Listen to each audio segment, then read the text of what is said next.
കഞ്ചാവ് കേസിലെ പ്രതികളെ പിടിച്ച ഒരു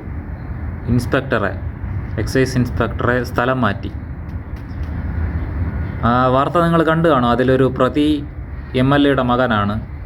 ഈ MLA ആയിട്ടുള്ള അമ്മ മകനെ ന്യായീകരിച്ച് സംസാരിക്കുന്നു. അവരെയും ന്യായീകരിച്ചുകൊണ്ട് മന്ത്രി സജി ചെറിയാൻ ഇയാൾ സംസാരിക്കുന്നു. ഇവരെ രണ്ടുപേരെയും ന്യായീകരിച്ചുകൊണ്ട് ആര് വരുമെന്നറിയില്ല.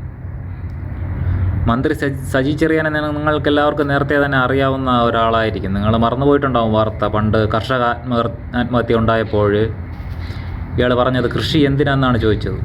കൃഷി എന്തിന്? കേരളത്തിൽ തമിഴ്നാട്ടിൽ നിന്നൊക്കെ ആഹാര സാധനങ്ങൾ വരുന്നുണ്ടല്ലോ എന്നാണ് ഇദ്ദേഹം ചോദിച്ചത്. ഇപ്പോൾ കുട്ടികൾ പുകവലിക്കുന്നത് അപരാധമാണോ എന്നാണ് അദ്ദേഹം ചോദിച്ചത്. നമ്മുടെ സമൂഹത്തിൽ മുമ്പ് വാർത്തകൾ വന്നിട്ടുള്ളതാണ്. ഈ അടുത്തും ഉണ്ടായിട്ടുണ്ട് വാർത്ത. മക്കൾ സ്വന്തം മാതാപിതാക്കളെ തന്നെയാണ് കൊല്ലുന്നത്. ഈ ലഹരികളെല്ലാം കേട്ട് കേൾവി പോലുമില്ലാത്ത ഈ ലഹരികൾ ഉപയോഗിച്ചുകൊണ്ട് സ്വന്തം മാതാപിതാക്കളെയാണ് കൊല്ലുന്നത്.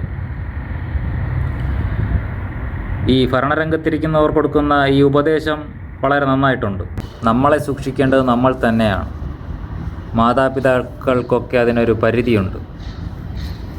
ഈ രാഷ്ട്രീയ തന്ത്രങ്ങളിൽ പോയി വീഴാതിരിക്കുക. ഞാനിത് പറയാനുള്ള കാരണം, അവർ ഭരണം നിലനിർത്താൻ വേണ്ടി എന്തും ചെയ്യും. കേരളത്തിലെ യുവതലമുറയെ വീഴ്ത്തിക്കഴിഞ്ഞാൽ എന്നതുകൊണ്ട് ഞാൻ ഉദ്ദേശിച്ചാൽ ലഹരിക്ക് അടിമപ്പെടുത്തി കഴിഞ്ഞാൽ അവർക്ക് കാര്യങ്ങൾ കൂടുതൽ എളുപ്പമാണ്. കൂടുതലെന്ന് പറഞ്ഞാൽ വളരെ എളുപ്പമാണ്.